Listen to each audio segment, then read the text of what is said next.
मंत्री जो अपने आप को कहता है मैं तो टाइगर हूं, शेर हूं, पता नहीं क्या क्या हूं, वो जाकर के कहता है मुख्यमंत्री मेरे को मारना चाहता है, मेरे खिलाफ एसीबी छोड़ रखी है, मेरे खिलाफ षड्यंत्र कर रहे हैं, लक्ष्मण रेखा पार नहीं करो तो ठीक रहेगा।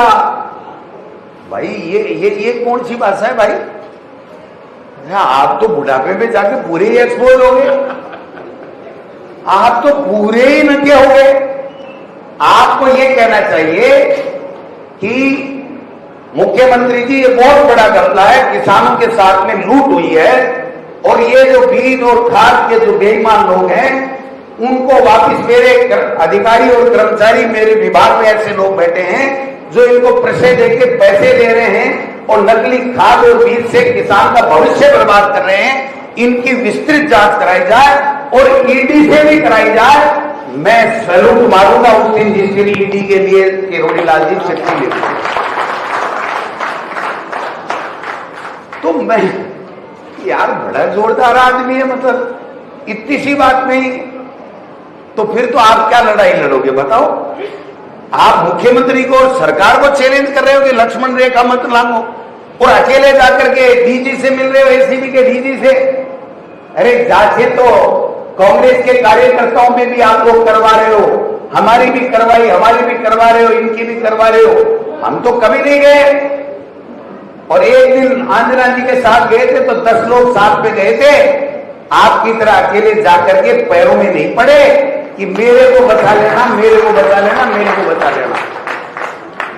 और मेरे पास प्रमाण है मिस्टर किरोड़ी लाल जी, मेरे साथ आप हमारे मुख्यमंत्री के पास गए थे, अशोक गहलोत जी के पास में, और आपने बात करने के बाद में, पेपर की परीक्षा आगे खिसकाने की बात करने के बाद में मुझे कहा था, मैं सार्वजनिक रूप से कह रहा हूं, मुझे कहा था कि एक बार बाहर बैठिए, मुझे मुख्यमंत्री से अलग बात करनी है।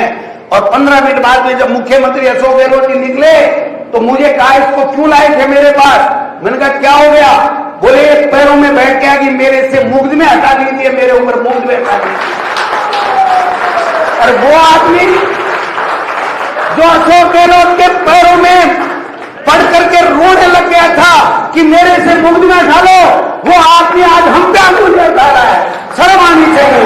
किसी को इतना मत छेड़ो कि तुम्हारा बुढ़ापा खराब हो जाए, इतना मत छेड़ो। वो हनुमान बेनीवाल को एक दिन चैलेंज किया था, 10 मिनट में ब्याह हो गई, किरोड़ी जी 10 मिनट में ब्याह हो गई। क्या बात कर रहे हो? किसको चैलेंज कर रहे हो आप 4 साल से ये राग अल्पा रहे हो, वो कांग्रेस का आदमी चोर, वो कांग्रेस का चोर।